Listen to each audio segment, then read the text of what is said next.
Naku po, Carlos Yulo, pinag-iingat ng ina ni Chloe San Jose sa posibleng pagkakaroon nito ng anak sa ibang lalaki. Yan po yung ating tatalakayin at bibigyan ng komento reaksyon sa araw na ito. Pero bago po tayo magpatuloy, nais ko lang po kayong pasalamatan sa inyong walang sawang suporta at pagtangkilik po dito sa ating channel. At mayroon lang po sana akong hihingi ng konting suporta sa inyo, lalong-lalo na po sa mga mahilig sa mga political issue dyan. Pakisupport naman po ang ating bagong channel, ang Insan Ruiquez Reaction. Muli po, ako ang inyong lingkod, tagapanood TV. Isang masagana at mapayapang araw po sa ating lahat. Welcome back po dito sa ating YouTube channel at Facebook page. Huwag na nating patagalin to. Simulan na po natin ang ating reaction video sa araw na to, mga tagapanood. Let's do this! Welcome back sa aking channel. Biological mother ni Chloe San Jose. Pinag-iingat si Carlos sa kanyang anak na si Chloe San Jose.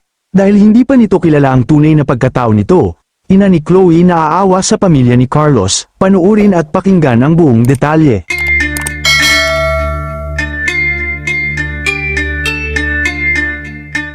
Pati nga ang biological mother ni Chloe San Jose ay tila awang-awa na sa sitwasyon ng pamilya ni Carlos Yulo, dahil sa mga ginagawang kalokohan ng kanyang anak at hindi magandang impluwensya nito kay Carlos Yulo.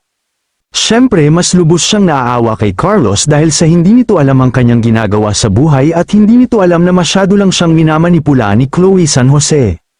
Ayon pa sa naging pahayag ng biological mother ni Chloe, ay nagbigay ito ng babala kay Carlos Yulo na habang maaga pa ay dapat magising na siya sa katotohanan na ginagamit lang siya ni Chloe San Jose dahil sikat siya ngayon at marami siyang pera, pero hindi nila alam ang totoo nitong pagkatao. Aniya base sa kanyang naging pahayag, "Mag-ingat ka Carlos, hindi mo pa kilala yan, naaawa ako sa pamilya mo, masyado ka pang bata para gawin mga bagay-bagay na hindi mo pa lubos na nalalaman." Gayunman, sinabi niya na hindi niya kontrolado ang kanyang anak at matagal na siyang walang komunikasyon dito, dahil hindi niya kayang kontrolin ang katigasan ng ulo ng kanyang anak. Ginawa niya daw ang lahat para maging maayos at lumaki na mabuting bata si Chloe, pero hindi ito naging sapat. Kaya naman kung ano man ang mangyari kay Chloe San Jose lalong-lalo na kay Carlos Yulo ay wala na siyang magagawa, at labas na siya dun. Matatandaan naman na inamin sa publiko ng biological mother ni Chloe San Jose ayon sa kanyang abogado na matagal na silang hindi nag-uusap ng kanyang anak at inamin niya rin na hindi maganda ang relasyon niya dito dahil sa katigasan ng ulo ni Chloe. Matatandaan din na hiniling ng ina ni Chloe na wag na silang idamay sa mga isyu na ibinabato sa kanyang anak na si Chloe dahil hindi na nito alam kung ano ang ginagawa ng anak. Gusto niya lang ay manumbalik ang tahimik na pamumuhay nila sa Australia kasama ang iba pa niyang anak.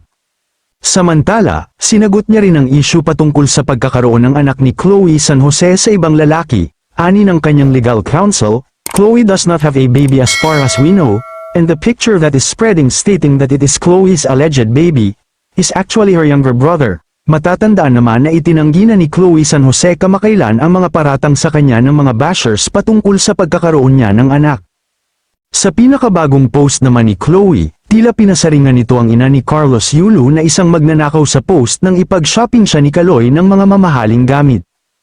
Kayo mga ka-showbiz, anong masasabi niyo sa ating showbiz topic ngayon? Kung may opinion kayo ay magkomento lang kayo sa aking comment section.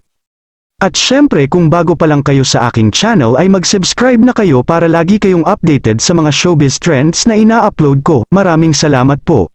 In fairness po mga tagapanood, hindi po kumakampi yung nanay ni Chloe San Jose kay Chloe. Bagkus po, pinag-iingat pa neto si Carlos Yulo. Kasi nga naman, hindi pa talaga kilala ng lubusan ni Carlos Yulo ito si Chloe San Jose. Kailan lang po yan sila talagang nagkakilala, nagkainlaban po mga tagapanood.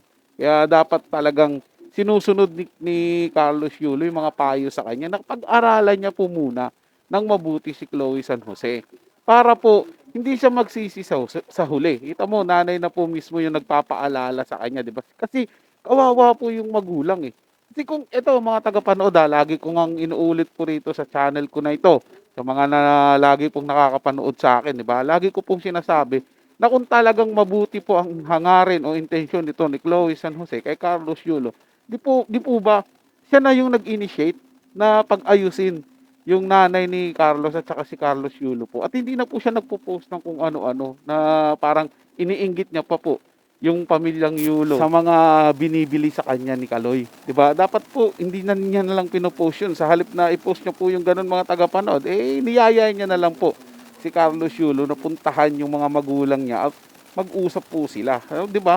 Nagaya ng ginawa ni Kaloy para maging okay siya sa pamilya niya. Nag-initiate si Kaloy para magkaayos si Chloe sa kanyang tunay na pamilya, 'di ba? Kung si Chloe nga wala ngang intention na ayusin yung sarili niyang pamilya, no?